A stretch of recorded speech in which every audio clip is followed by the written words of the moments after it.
With the new Simpsons season out now, I'm going to teach you guys exactly what to do and how to fight in this meta so you can win every single fight, no questions asked. Let's get straight into it. All right, so right away in this first fight, you see instantly, I'm going for a pre-fire shot if I can, because my reaction time is to try to catch this guy in the air before he builds, right? That's just a basic Fortnite mechanic. But then right after that, I instantly hop out to the side, because if this guy does land on this floor here, he's gonna probably try to full box me. I need to get out of that box as fast as I can, change elevation, and that also gives me a chance to go for another quick side jump shot, right? If you elevate to the right in this scenario, and then you can jump back to the left, you may be able to get a quick side shot onto him before he even gets to box himself up and kind of reset the fight and turn it into more of a box fight. So here, I change layers here. And now it's an equal box fight, right? Now it's all about peeking behind the cone and just kind of playing off timing. When he's spraying, when I'm reloading, and just trying to see if I can catch a pre-fire, because that's all you can really do in a box fight scenario where you're both trying to heal up. The next thing you see me do right here is I create a bit of space. And then also notice that the space that I create in front of me that's closest to him, I have a peak involved in it. So in this exact example, I have the bottom four-way edit. And then, on the other one, I have a window. So this allows me to, if he's spraying the wall, quickly reset the cone, boom, pump him through it, pre-fire him, get some type of damage off, and try to flip the fight in my favor. Here, of course, I'm just low on mats, so I'm just gonna farm up. And then I see him trying to make a lurk play onto me as I'm popping my big pot, which is annoying, but at the end of the day, I was able to actually pull him out from his space and him to play the aggressor, which a lot of times in these fights, especially in ranked, if you're playing the defensive side of things, you'll win the fight majority of the time. It's just because you're able to get that quick pump off, and then you can play aggressive.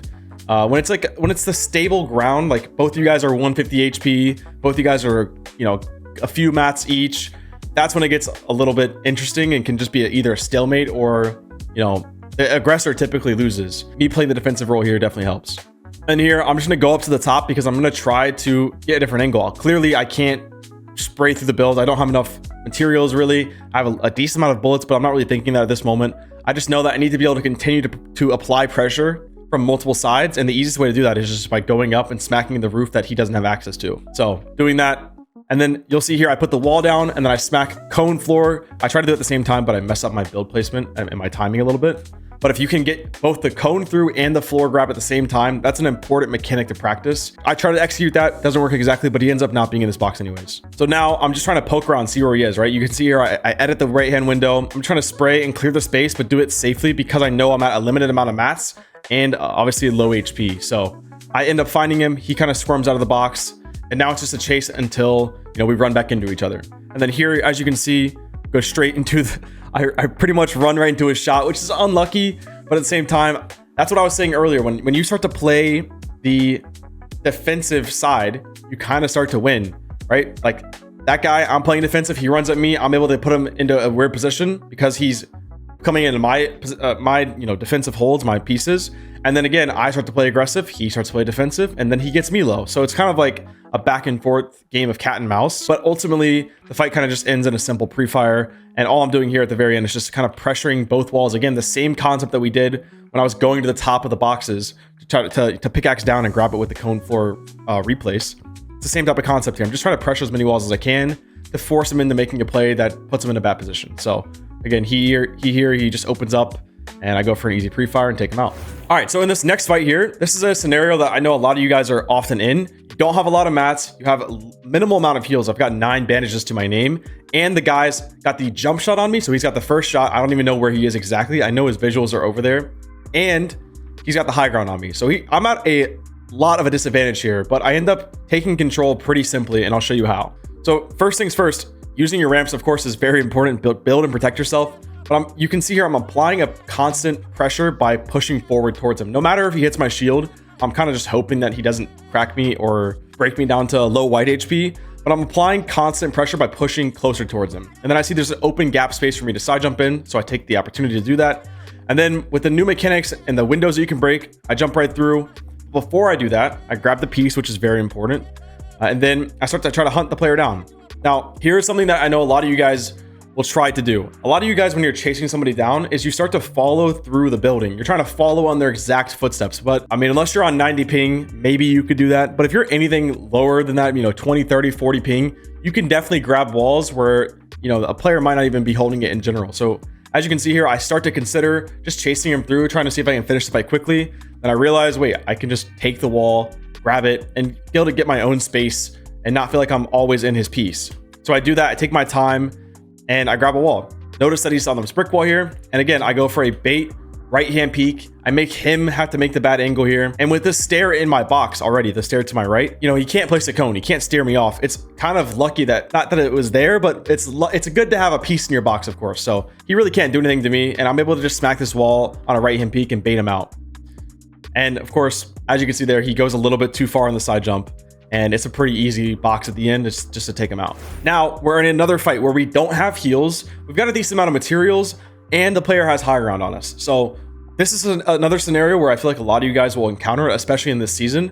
And this is a very simple and similar way to the last fight we had, where all I'm trying to do is apply quick damage or any type of damage I can get. It could be a pump shot from 10 blocks away. If I can hit the player for 10, 15 shield, 20 shield, doesn't matter. Let me get a little bit of damage to try to put him into the defensive position so then I can get above him and start to kind of level the playing field a bit. So again, go for some quick damage here.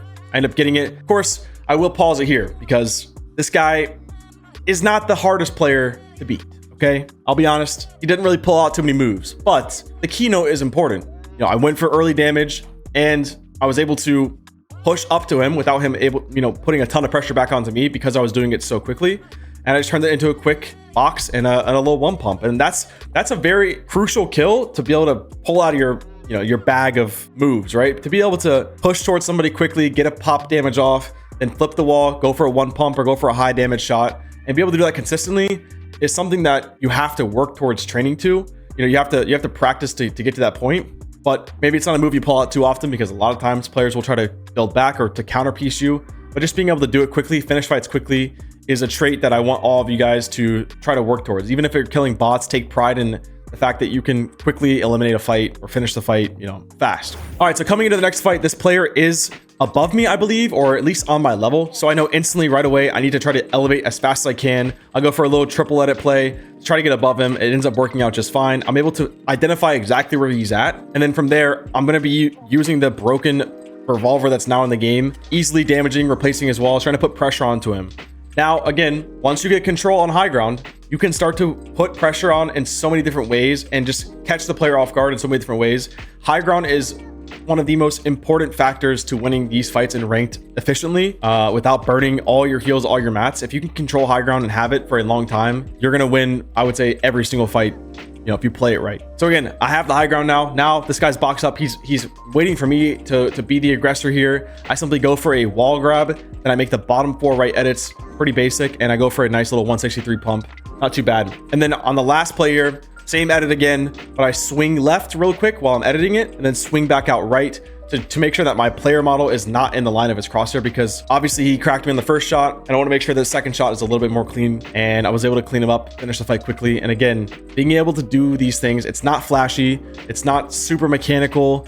Again, it may not be against the most unreal rank 1 player of all time, but these are moves that you want to be able to pull out that you have it in your bag. So if you do need to make a quick play, could be against Peterbot, could be against the best player in the world, but if you can make that quick swing play while Peterbot's healing or catching him off guard, that right there might be the difference in finishing the fight fast versus just drawing it out and just burning both players' mats and heals until you guys have nothing left. And then you come out of it, whether you win or lose, and you're completely shambles, you're dirt poor, and you're just going to get cleaned up by the next player. So being able to finish fights fast is very important.